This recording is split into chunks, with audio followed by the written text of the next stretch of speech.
সেটা আমিও জানি, এই জন্যই বলছি যে তাহলে আসলে বাধাটা কোথায়? কোথাও বাধা নাই, শুরু থেকে শেষ কিন্তু এখনো কোনো ওই ধরনের আপডেট আমরা এখনো পাচ্ছি না। এখন ফার্দার ইনভেস্টিগেশনে পাঠিয়েছে সিআইডির কাছে, জি criminal investigation department. I expect efficient officer দিবেন, একা যদি না পারেন টাস্ক ফোর্স গঠন করবেন, পিবিআই থেকে নেবেন, সিআইডি থেকে নেবেন, পুলিশ থেকে নেবেন, ইভেন সিকিউরিটি এজেন্সিগুলো থেকে নেবেন, নিয়ে দেখান মানুষকে যে you are trying, you are taking effective step, তাহলে আমরা বিলিভ করব, আমরা শান্তিতে থাকব।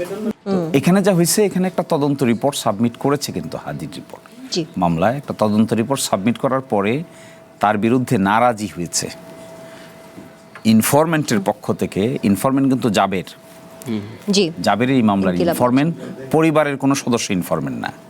জাবের সে ইনকিলাব মঞ্চের যে এখন মুখপাত্র, সেই হলো এটার ইনফরমেন্ট। তারা একটা নারাজি পিটিশন দায়ের করেছে, দায়ের করার ফলে এটা ফার্দার ইনভেস্টিগেশনে গিয়েছে। তখন যে চার্জশিটটা দিয়েছিল, সেই চার্জশিটে মেইন আসামি করা হয়েছিল সাম কমিশনার একজন, আর তার সঙ্গে হলো এই ফয়সাল নামের ছেলেটা। কিন্তু তারা বলছে, ইনফরমেন্ট বলছে, এই তদন্তে তারা সন্তুষ্ট নয়, এই জন্য তারা একটা নারাজি পিটিশন দায়ের করেছে। ম্যাজিস্ট্রেট নারাজি পিটিশনটা মঞ্জুর করেছে, করে ফার্দার ইনভেস্টিগেশনে পাঠিয়েছে। এখন যে প্রশ্নগুলো আসছে, যেহেতু মামলাটা ফার্দার ইনভেস্টিগেশনে আছে, সুতরাং এই হাইপোথিসিসগুলো নিয়ে কাজ করার অপরচুনিটি আছে।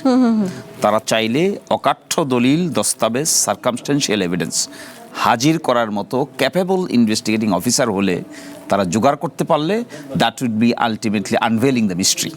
আপনার যখন মিস্টেরিয়াস হত্যাকাণ্ড হয়, এই মিস্টেরিয়াস হত্যাকাণ্ড যখন আপনি রহস্য উদ্ঘাটন করতে পারবেন, তখনই তো আসলে আপনি ভালো পুলিশ অফিসার, তখনই তো আপনি ভালো ইনভেস্টিগেটর। আর দিব্য চোখে দেখা যাচ্ছে দুই পক্ষ মারামারি করছে, কে কাকে মেরেছে, আপনি এটাই আইডেন্টিফাই করছেন। এত টেকনিক্যাল অফিসারের তো এখানে প্রয়োজন নাই। তো আমার মনে হয় অ্যান অপরচুনিটি ইজ দেয়ার।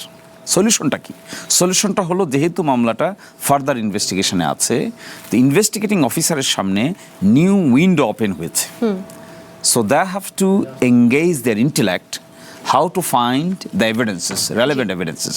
কিন্তু একটা জিনিস খেয়াল করতে হবে, অতি চাপে এটাও করা ঠিক হবে না যে সব দিক থেকে অতি চাপের কারণে অনেক সময় আমাদের দেশের তদন্তকারী সংস্থারা মনোজগতে একটা স্টোরি মেক করে।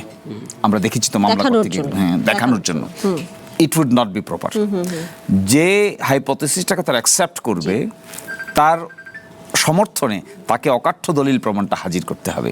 আমি মনে করি সব উদ্বেগ শেষ হয়ে যাবে, সব উৎকণ্ঠা শেষ হয়ে যাবে, যদি স্বল্পতম সময়ের ভিতরে ইনভেস্টিগেটিং অফিসার একটা ক্রেডিবল ইনভেস্টিগেটিং রিপোর্ট, এভিডেন্স সহ আদালতে হাজির করতে পারে। বক্তৃতায় না। আপনি বলছেন অমুক অমুক দায়ী, আপনাকে দেখাইতে হবে রুটটা কিভাবে ব্যবহার করেছে, গুগল আর্থে এই এভিডেন্সগুলো কিভাবে আছে, কল রেকর্ড কোথা থেকে আসলো, অর্থ কিভাবে আসলো। এটা যখন আপনি যে পিস্তল দিয়ে গুলি করেছে, সেখানে পিস্তলটা কোথা থেকে আসলো। আপনি যদি ক্রেডিবল ইনভেস্টিগেটিং অফিসার হন, you will find the source of supply of that pistol. আপনি এটা আবিষ্কার করতে পারবেন না, তা আপনি অফিসার হয়েছেন কেন? For what reason? তাহলে তো আমার মতো সাধারণ মানুষ ভালো, আপনার মতো সাংবাদিক ভালো, আরেকজনের মতো পলিটিশিয়ান ভালো। আপনি এফিশিয়েন্ট কেন? আপনি এফিশিয়েন্ট এই জন্য, আমি যা ভাবি না, আমি যা বুঝি না, আমি যা দেখি না, আপনি তা পারেন। তদন্তকারী সংস্থার কি কোনো বাধা আছে?